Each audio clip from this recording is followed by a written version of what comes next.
Hello friends, most welcome है। स्वागत है आप सभी का स्टार की यूट्यूब चैनल में। दोस्तों, इस वीडियो में हम लोग पढ़ेंगे मैट्रिक बोर्ड एग्जाम 2022 के लिए, यानी क्लास 10th के छात्राओं के लिए मोस्ट प्रीवियस सब्जेक्टिव क्वेश्चन लेकर के आए हैं। लघु उत्तरीय महत्वपूर्ण मॉडल सेट प्रश्न है सामाजिक विज्ञान का, सोशल साइंस का। तो हम लोग इसी तरह का साइंस का, हिंदी का कर चुके थे। अभी हम लोग सोशल साइंस का करेंगे।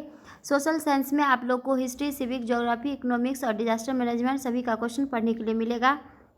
तो लास्ट तक बने रहिएगा दोस्तों इस वीडियो में, और लास्ट में बेल आइकन जरूर प्रेस कर लीजिएगा इस तरह का वीडियो का नोटिफिकेशन पाने के लिए।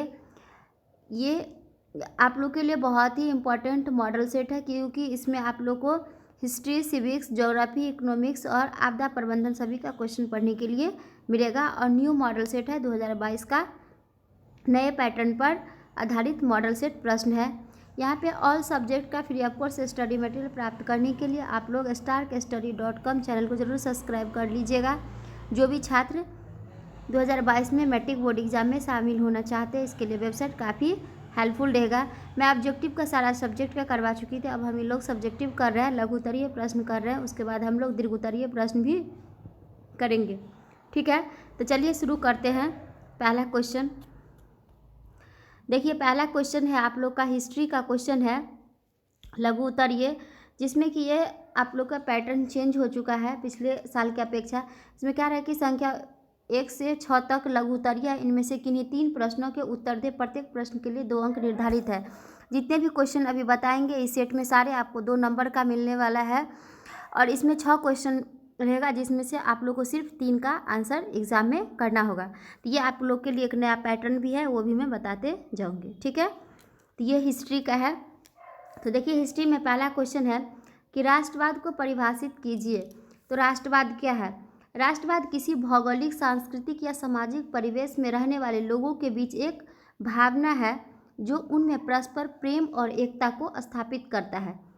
यही भावना आधुनिक विश्व में राजनीतिक पुनर्जागरण का परिणाम है। नेक्स्ट क्वेश्चन है, क्रांति से पूर्व रूसी किसानों की स्थिति कैसी थी? यानी रूस की क्रांति जो हुई थी 1861 ईस्वी में, उससे पहले किसानों की स्थिति क्या था? बहुत ही खराब स्थिति था। तो क्या कहता है कि 1861 ईस्वी तक रूस में अधिकांश किसान बंधुआ मजदूर थे। 1861 में कृषि दासता समाप्त हो गया, यानी कृषि दास प्रथा समाप्त हो गया। उनकी स्थिति में विशेष सुधार नहीं आया। कर्ज और लगान के बोझ में वे खेतिहर मजदूर बन गए। नेक्स्ट क्वेश्चन है 3 नंबर, दांडी यात्रा का क्या उद्देश्य था? तो दांडी यात्रा का उद्देश्य था कि समुद्र के किनारे जाकर के खुद से समुद्र का पानी उबालकर नमक बनाना, और इससे सभी के आंदोलन का भी बिगुल बज चुका था, यानी शुरुआत हुआ था। तो क्या कहता है, और किसके द्वारा चलाया गया था? यह महात्मा गांधी के द्वारा चलाया गया था। यह कहाँ से यात्रा शुरू थी? तो दांडी से शुरू हुई थी, साबरमती आश्रम से। तो ऑब्जेक्टिव में ये भी क्वेश्चन पूछता है।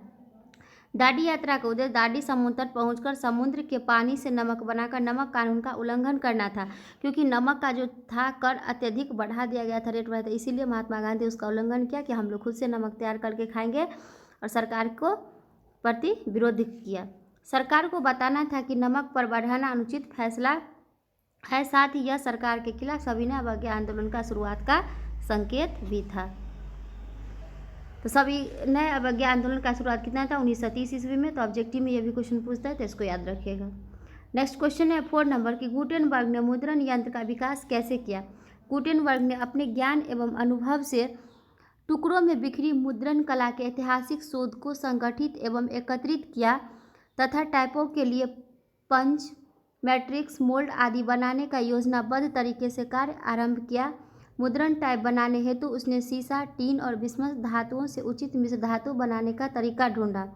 शीशे का प्रयोग सस्ता और स्याही के स्थानांतरण की क्षमता के कारण किया गया। रंगा तथा टीन का उपयोग उसकी कठोरता एवं गलाने के गुणों के कारण किया गया। ठीक है, नेक्स्ट क्वेश्चन है 5 नंबर कि भूमंडलीकरण को परिभाषित करें।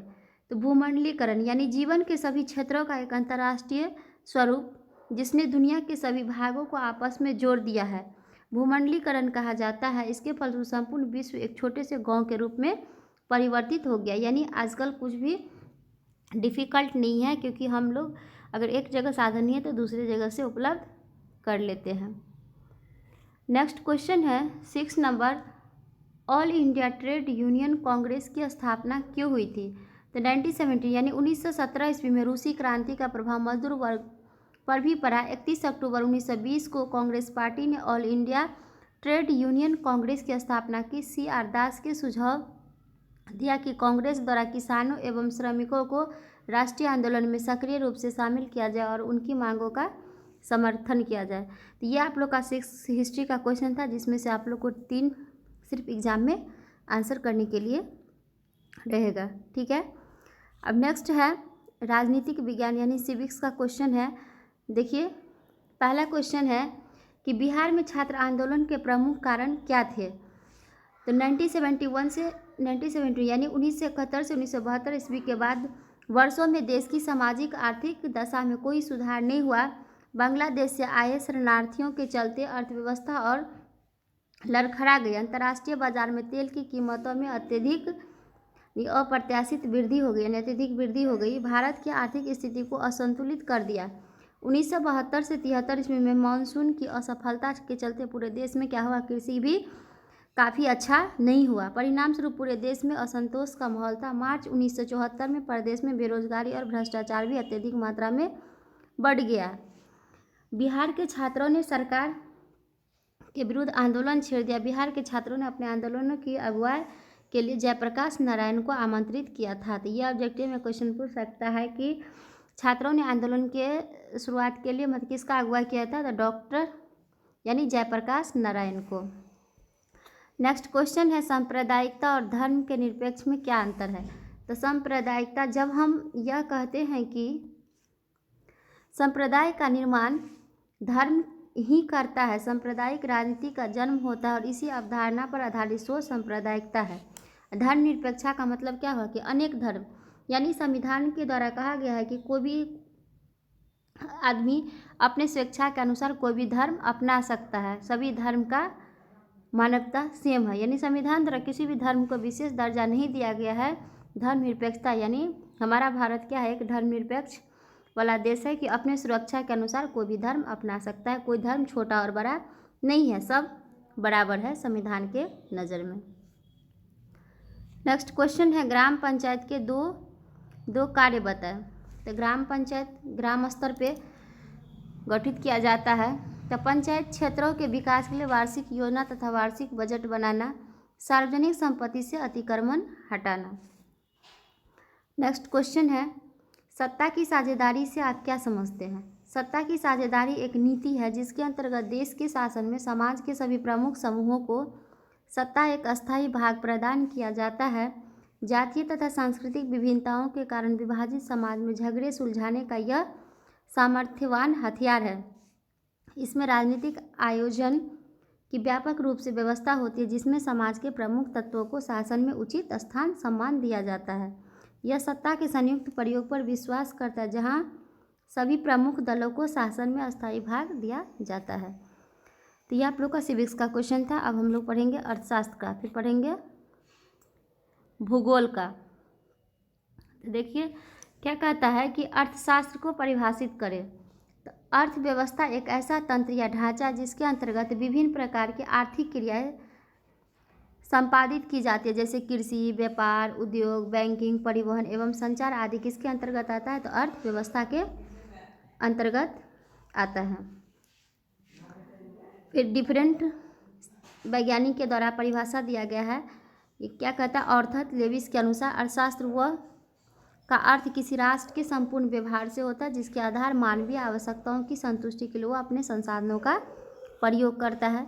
फिर ब्राउन के अनुसार है, तो एक कम से कम याद रखना है कि अर्थव्यवस्था आजीविका अर्जन की एक प्रणाली है, सबसे छोटा यही है।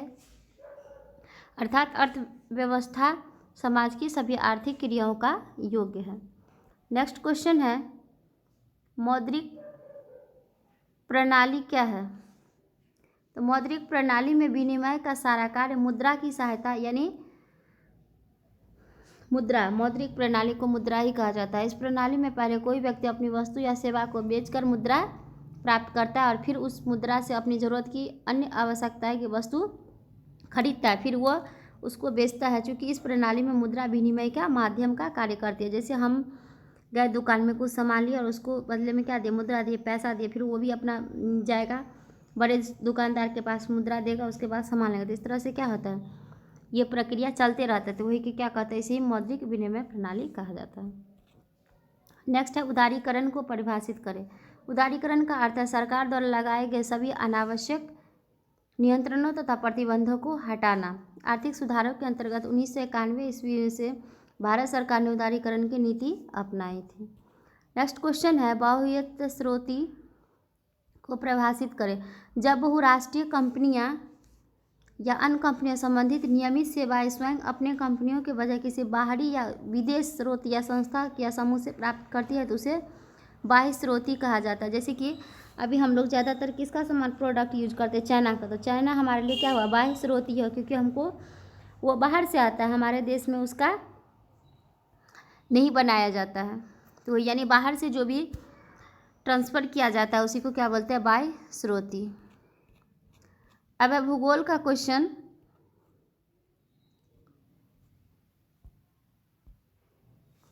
तो देखिए भूगोल का क्वेश्चन है कि बिहार की प्रमुख नदी घाटी परियोजनाओं के नाम लिखिए।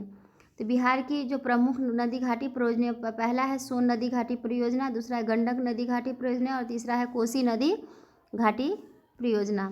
नेक्स्ट क्वेश्चन है भारतीय कृषि की निम्न उत्पादकता के 2 कारण बताएं। तो भारतीय कृषि की निम्न उत्पादकता के निम्नलिखित कारण है।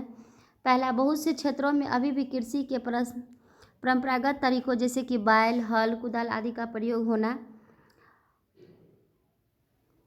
सेकेंड है कृषि के अधिकांश भाग का वर्षा पर निर्भर करना, फलतः कभी अतिवृष्टि तो कभी अनावृष्टि से उत्पादकता प्राप्त होना। यानी अतिवृष्टि मतलब बहुत अत्यधिक मात्रा में पानी होना, जिससे क्या होता है, बाढ़ भी आ सकता है। अनावृष्टि मतलब हुआ कि सूखा ही हो जाना कभी कभी। तीसरा है कि भारत के अनेक भागों में अभी भी कृषि के आधुनिक तकनीक, रासायनिक उर्वरक आदि का लगभग न्यून प्रयोग, मतलब कि पहले ज़माने की तरह अभी भी नेचुरल खादों पर निर्भर रहता है, यानी रासायनिक उर्वरक नहीं डालता है, जिससे क्या होता है, पैदावार अच्छा नहीं होता है। चौथा है भारतीय परिवेश में अधिक संख्या जनसंख्या द्वारा कृषि को अभी भी निर्वाहक पेशों के रूप में अपनाया जाता है, क्योंकि भारत क्या है, कृषि प्रधान देश है और भारत के अधिकतर लोगों की पेशा क्या है, कृषि है, जिससे जनसंख्या का अत्यधिक बोझ तो इस पर रहता है कि किंतु अधिक उत्पादकता प्राप्त नहीं हो पाती है।